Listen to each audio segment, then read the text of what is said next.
MBC에서 네. 일베 영웅이죠. 김세희 일베 영웅? 기자. 아, 김세희 네. 기자. 네. 그 얼마 전에 태극기를 든 분들이 MBC 앞에 가서 MBC 응원 집회를 할 때 네. 그때 거의 연예인 수준의 대접을 받으시더라고요. 김세희 기자께서. 그렇죠. 이 김세희 기자가 냈던 대형 오보에 대해서 전해드리겠습니다. 네. 2013년이었고요. 내용은 이렇습니다. 당시 민주당의 문재인 의원이 법을 어긴 채 변호사를 겸직하고 있다. 이런 네. 내용이었습니다. 2013년 6월 3일자 뉴스데스크 보도였는데요. 보도 이후에 이제 방송통신심의위원회에서 관계자 징계 및 경고 조치라는 굉장히 센 제재를 내릴 정도로 오보였어요, 그게? 예, 네. 대형 오보였습니다. 어. 이게 어떤 내용이었냐면요. 네. MBC가 국회의원들의 겸직 특권과 네. 관련된 리포트를 내보내면서 문재인 의원이 변호사를 겸직하며, 그러니까 국회의원도 하고 변호사도 하면서 별도의 급여를 받았다, 변호사로서. 그런 내용입니다. 국회의원은 변호사를 하면 안 되나요? 국회의원이 변호사를 하면 안 되는 건지는 모르겠는데요. 네. 어쨌든 뭐 겸직 금지 조항이 있나 보죠? 국회의원이 너도 나도 투잡을 갖고 일을 한다. 그러니까 이제 변호사를 겸직하는 경우도 있고, 네. 뭐 어떤 특정 기업의 뭐 사회이사를 겸직하기도 하고, 네. 뭐 이런 것들이 특권이다라는 비판 리포트였는데 아. 문재인 의원이 이제 별도의 급여를 받고 있었다, 변호사를 겸직하면서. 변호사로서. 예, 네. 이거는 굉장히 그 문재인 의원의 어떤 도덕성에 타격을 주려는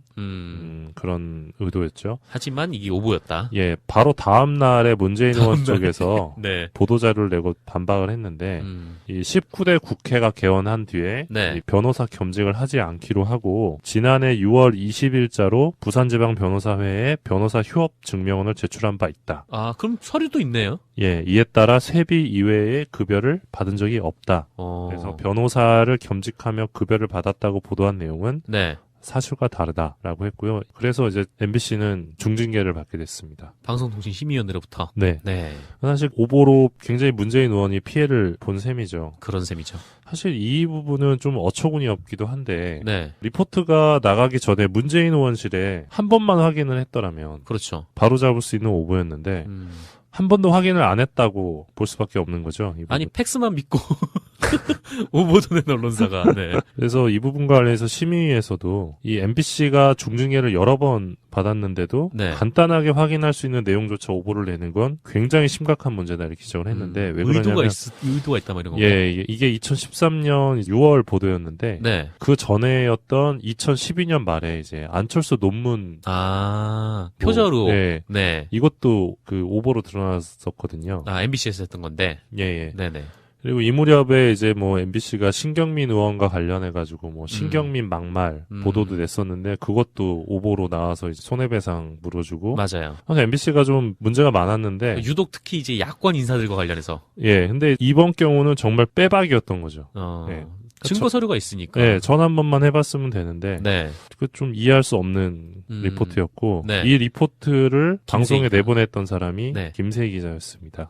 지금 제3노조 위원장. 네, 위원장이고요. 네. 이분 같은 경우는 저희가 지난해 또 따로 이제 단독 보도를 내기도 했었는데. 네. 리포트의 동일 인물인데 다른 사람인 것처럼 이렇게 음성을 인터뷰 조작 의혹. 네, 인터뷰를 조작했다 그런 의혹을 받기도 했고요. 똑같은 사람이 애플 수리고객이었다가 네. 또 어디서는 마트 납품업체 관계자였다가 네. 그래서 뭐 그런 의혹이 있었죠. 예, 음성 분석까지 다 했었는데 네. 아무튼 그랬던 분이고 근데 중요한 부분은 당시 이 오보로 인해서 이 김세희 기자가 중징계를 안 받습니다. 관련자 징계라는 제재 조치가 나왔는데도 예, 제가 알기로는 근신 7일인가를 받았는데 근신 7일이요? 굉장히 네. 낮은 징계였거든요. 그렇죠. 예, 굉장히 낮은 징계였고 그 당시 이제 보도 책임자들도 제대로 된 책임을 지지 않았습니다. 보도 책임자가 당시 김장겸 네. 보도본부장 아니었나요? 보도국장이었습니다. 국장. 예, 네. 김장현 보도국장이었는데 네. 제대로 된 책임은 지지 않았습니다. 이런 대형 오보를 냈는데 어떻게 이렇게 책임을 안 질 수가 있죠? 그러게 말입니다. 근데 그 당시 리포트를 보고 네. 오보라는 기사를 접하지 못한 분들은 네. 문재인이 저거는 국회의원 하면서 변호사 겸직해서 돈 벌고 네. 저 예전에 노무현이가 호화요트 타던 거랑 똑같다. 뭐 그런 주장을 하겠죠. 네. 물론 노무현의 호화요트도 사실과 다릅니다. 그렇죠. 호화요트 얘기도 좀 해보면 문재인 오보건이랑 노무현 오보건이 약간 비슷한 맥락이 있습니다. 그러니까 존재하지 않는 사실을 만들어내거나 네. 아니면 특정한 사실을 부풀리거나 이런 식으로 해서 누구를 그 깎아내리려는 사람의 목적. 도덕성에 흠결을 내는 건데요. 네. 노무현이나 문재인이나 굉장히 도덕성이라는 게 정치적 자산인데 네. 그거를 깎아내리려는 의도인 거죠. 음. 주간조선이 1991년 10월 6일자에서 이제 네. 노무현 당시 국회의원이 개인 요트를 소유하는 데 상당한 재산가다 이렇게 보도를 하면서 네. 7개월 만에 판사직을 사퇴한 것은 돈을 벌기 위한 것이고 82년 불임 사건 이후 돈이 되지 않는 사건에는 관심을 기울이지 않았으며 요트클럽 회장으로 있으면서 아는 사람에게 요트 공장까지 차려줬다 이런 보도를 했었거든요. 네. 당시 노무현 의원이 3억 원의 손해배상 및 사과 광고 청구 소송을 제기했었고 이 재판부가 1992년 조선일보사에 2천만 원의 위자료 지급 판결을 내립니다. 그래서 네. 원고 승소 판결이 나왔는데 당시 재판부는 이 불임 사건 관련 부분은 합리적으로 믿을 만한 증거가 없고 네. 그러니까 조선일보 보도 내용이 그리고 요트 관련 부분은 과장 또는 일부 사실이 누락됐다 이렇게 지적을 하기도 했습니다. 당시 보도 같은 경우도 노무현 의원이 갖고 있는 어떤 정치적 자산을 네. 깎아내리기 위한 그런 보도였죠. 그러니까 겉으로는 되게 뭐 민주화 투사인 인 것처럼 척하면서. 예, 보이지만 실제로는 이렇게 굉장히 서민과는 거리가 먼 호화 요트를 즐기는 그런 재산가다. 네. 그러니까 너희들이 알고 있는 노무현은 진짜 노무현이 아니다. 그런 거죠. 그렇죠. 그러니까 마찬가지로 문재인도 너희가 알고 있는 문재인은 진짜 문재인이 아니다. 실제로는 이 사람은 비도덕적인 사람이야. 예, 네. 겸직을 하면서 이렇게 저렇게 돈을 모을 국리만 돈만 밝히고. 예, 네. 하는 애였다. 뭐 실제로 막 문재인 금괴설도 있잖아요. 뭐 금괴를 네. 세계 얼마- 보유 13위. 네. 근데 그런 말도 안 되는 거를 믿는 분들이 있고 문제는 이제 언론이 그런 것들을 확대 재생산하게끔 이런 오보를 만들어내는 부분에 있거든요. 네. 그래서 노무현 건도 잠깐 언급을 했는데 문재인 의원도 당시 좀 이 보도로 네. 굉장히 많은 피해를 봤다 이렇게 말씀을 드릴 그렇죠. 수 있을 것 같습니다. 하나 더 있는데요. 사실 노무현과 문재인을 언급을 했는데 네. 이 두 사람과 관련된 오보의 공통점이 이 네. 도덕성에 흠결을 내는 부분 아니겠습니까? 그렇죠. 최근에 비슷한 사례가 또 있습니다. 아, 또. 네. 네, 바로 이제 손석희 JTBC 보도 담당 사장인데요. 네. 미디어워치 등 극우 매체가 이제 제기한 30억 호화저택 프레임입니다. 네. 이게 대응하는 순간 프레임에 말려들기 때문에 처음엔 무시를 하게 되는데 여러 번 듣다 보면 거슬리고 이제 계속 듣다 보면 이게 정말인가 싶어집니다. 이게 뭐 그 집이 영상에서 보니까 뭐 커 보이긴 하대요. 네. 예, 그러니까 노무현의 호화요트나 이제 또 노무현의 아방궁 사저 뭐 이런 프레임들이 대체로 그랬는데 네.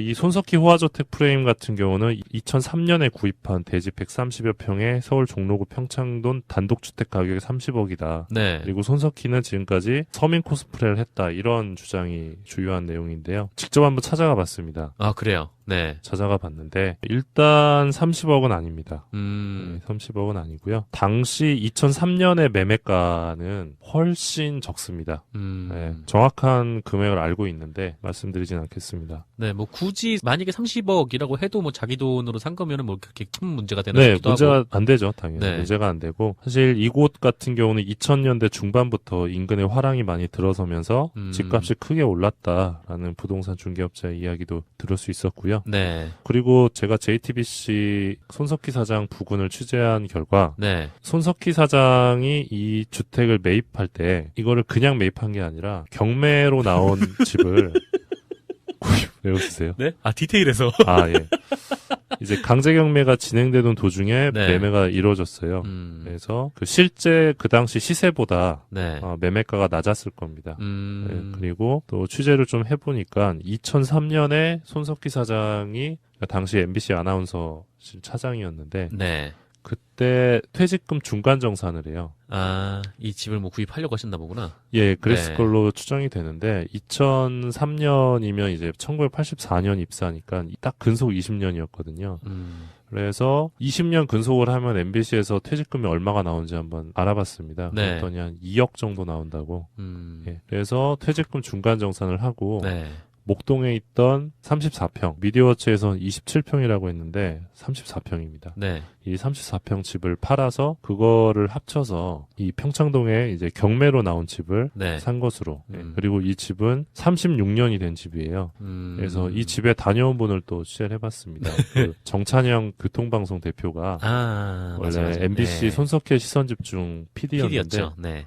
이분이 이제 평창동에 있는 손 사장 집을 여러 번 갔다 온 적이 있다고 하셨는데 네. 처음에 집을 샀는데 물 새는 데가 너무 많아서 수리를 하느라 아주 애를 먹었다. 네. 손 사장이 그렇게 이야기를 했다고 합니다. 음. 그러니까 집도 되게 노후하고, 그러니까 우리가 알고 있는 그런 호화주택은 절대 아닙니다. 그렇죠. 근데 뭐 예. 호화주택도 아닐 뿐더러 만약에 뭐 자기 돈 샀으면 그거 자체가 문제가 없고 네. 오히려 더 큰 문제는 박근혜가 네. 전두환한테 6억을 받아서 네. 산 집 아니겠습니까? 어디 뭐 건설업소에서 혼납했다고 하는데 예. 그런 그러니까- 것들이 문제죠. 더. 그러니까 사실 호화주택이라는 표현과는 네. 굉장히 거리가 먼 36년이 된 누옥이거든요. 음. 근데 이거를 가지고 호화주택이라고 이제 막 주장을 하는데, 네.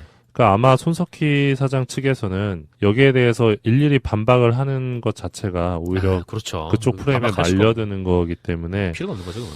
반박을 안 하는 것 같고요. 네. 저도 그래서 이거 관련해서는 기사는 안 쓰고 있습니다. 네, 알겠습니다. 그냥 예. 간단하게 알려드리는 예, 걸로만. 그리고 참고로 마지막으로 이제 호화주택의 기준이 그럼 뭐냐? 네. 대한민국에서 가장 비싼 집이 있습니다.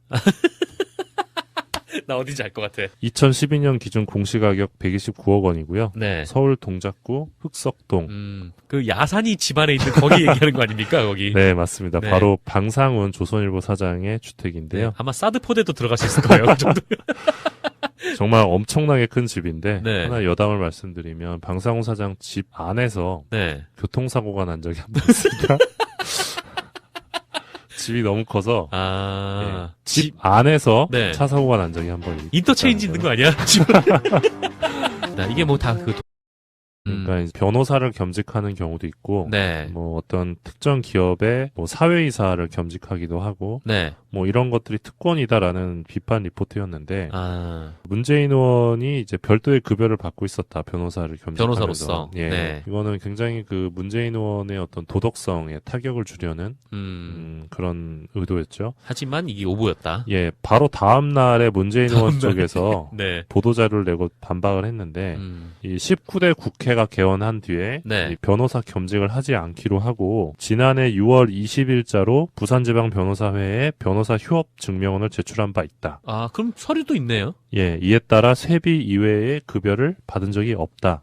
그래서 변호사를 겸직하며 급여를 받았다고 보도한 내용은 네. 사실과 다르다라고 했고요. 그래서 이제 MBC는 중징계를 받게 됐습니다. 방송통신심의위원회로부터. 네. 네. 사실 오보로 굉장히 문재인 의원이 피해를 본 셈이죠. 그런 셈이죠. 사실 이 부분은 좀 어처구니 없기도 한데 네. 리포트가 나가기 전에 문재인 의원실에 한 번만 확인을 했더라면 그렇죠. 바로 MBC에서 네. 일베 영웅이죠. 김세희 일베 영웅? 기자. 아, 김세희 네. 기자. 네. 그 얼마 전에 태극기를 든 분들이 MBC 앞에 가서 MBC 응원 집회를 할 때 네. 그때 거의 연예인 수준의 대접을 받으시더라고요. 김세희 아, 기자께서. 그렇죠. 이 김세희 기자가 냈던 대형 오보에 대해서 전해드리겠습니다. 네. 2013년이었고요. 내용은 이렇습니다. 당시 민주당의 문재인 의원이 법을 어긴 채 변호사를 겸직하고 있다. 이런 네. 내용이었습니다. 2013년 6월 3일자 뉴스데스크 보도였는데요. 보도 이후에 이제 방송통신심의위원회에서 관계자 징계 및 경고 조치라는 굉장히 센 제재를 내릴 정도로 아, 오보였어요, 그게. 예, 네. 대형 오보였습니다. 어. 이게 어떤 내용이었냐면요. 네. MBC가 국회의원들의 겸직 특권과 네. 관련된 리포트를 내보내면서 문재인 의원이 변호사를 겸직하며 그러니까 국회의원도 하고 변호사도 하면서 별도의 급여를 받았다. 변호사로서. 그런 내용입니다. 아, 국회의원은 변호사를 하면 안 되나요? 국회의원이 변호사를 하면 안 되는 건지는 모르겠는데요. 네. 아, 어쨌든 뭐 겸직 금지 조항이 있나 보죠? 국회의원이 너도 나도 투잡을 갖고 일을 한다. 네. 저 예전에 노무현이가 호화요트 타던 거랑 똑같다. 뭐 그런 주장을 하겠죠. 네. 물론 노무현의 호화요트도 사실과 다릅니다. 그렇죠. 호화요트 얘기도 좀 해보면 문재인 오보건이랑 노무현 오보건이 약간 비슷한 맥락이 있습니다. 그러니까 존재하지 않는 사실을 만들어내거나 네. 아니면 특정한 사실을 부풀리거나 이런 식으로 해서 누구를 그 깎아내리려는 사람의 목적. 도덕성에 흠결을 내는 건데요. 네. 노무현이나 문재인이나 굉장히 도덕성이라는 게 정치적 자산인데 네. 그거를 깎아내리려는 의도인 거죠. 주간조선이 1991년 10월 6일자에서 이제 네. 노무현 당시 국회의원이 개인 요트를 소유하는 상당한 재산가다 이렇게 보도를 하면서 네. 7개월 만에 판사직을 사퇴한 것은 돈을 벌기 위한 것이고 82년 불임 사건 이후 돈이 되지 않는 사건에는 관심을 기울이지 않았으며 요트클럽 회장으로 있으면서 아는 사람에게 요트 공장까지 차려줬다 이런 보도를 했었거든요. 네. 당시 노무현 의원이 3억 원의 손해배상 및 사과 광고 청구 소송을 제기했었고 이 재판부가 1992년 조선일보사에 2천만 원의 위자료 지급 판결을 내립니다. 그래서 네. 원고 승소 판결이 나왔는데 당시 재판부는 이 불임 사건 관련 부를 수 있는 오보였는데 한 번도 확인을 안 했다고 볼 수밖에 없는 거죠. 이 부분. 아니 팩스만 믿고 오보도 낸 언론사가. 네. 그래서 이 부분과 관련해서 심의위에서도 이 MBC가 중징계를 여러 번 받았는데도 네. 간단하게 확인할 수 있는 내용조차 오보를 내는 건 굉장히 심각한 문제다 이렇게 지적을 했는데 왜 그러냐면 의도가 있다 뭐 이런 거. 예, 이게 2013년 6월 보도였는데 네. 그 전에였던 2012년 말에 이제 안철수 논문 표저로. 네. 네. 이것도 그 오보로 드러났었거든요. MBC에서 했던 건데. 예, 예. 네네. 그리고 이 무렵에 이제 뭐 MBC가 신경민 의원과 관련해가지고 뭐 신경민 막말 보도도 냈었는데 그것도 오보로 나와서 이제 손해배상 물어주고. 맞아요. MBC가 좀 문제가 많았는데. 유독 특히 이제 야권 인사들과 관련해서. 예, 근데 이번 경우는 정말 빼박이었던 거죠. 예. 증거 서류가 있으니까. 네, 전화 한 번만 해봤으면 되는데. 네. 그 좀 이해할 수 없는 리포트였고. 네. 이 리포트를 방송에 기자. 내보냈던 사람이 네. 김세희 기자였습니다.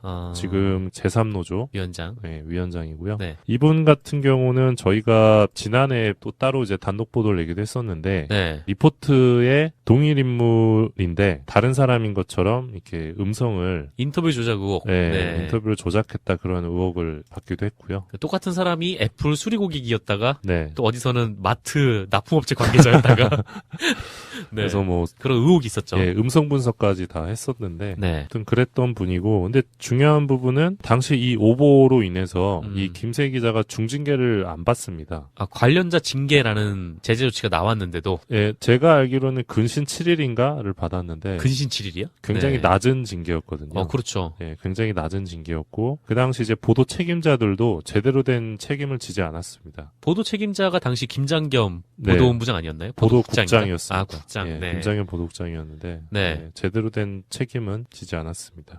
이런 대형 오보를 냈는데 어떻게 이렇게 책임을 안 질 수가 있죠? 그러게 말입니다. 근데 그 당시 리포트를 보고 네. 오보라는 기사를 접하지 못한 분들은 네. 문재인이 저거는 국회의원 하면서 변호사 겸직해서 돈 벌고 네.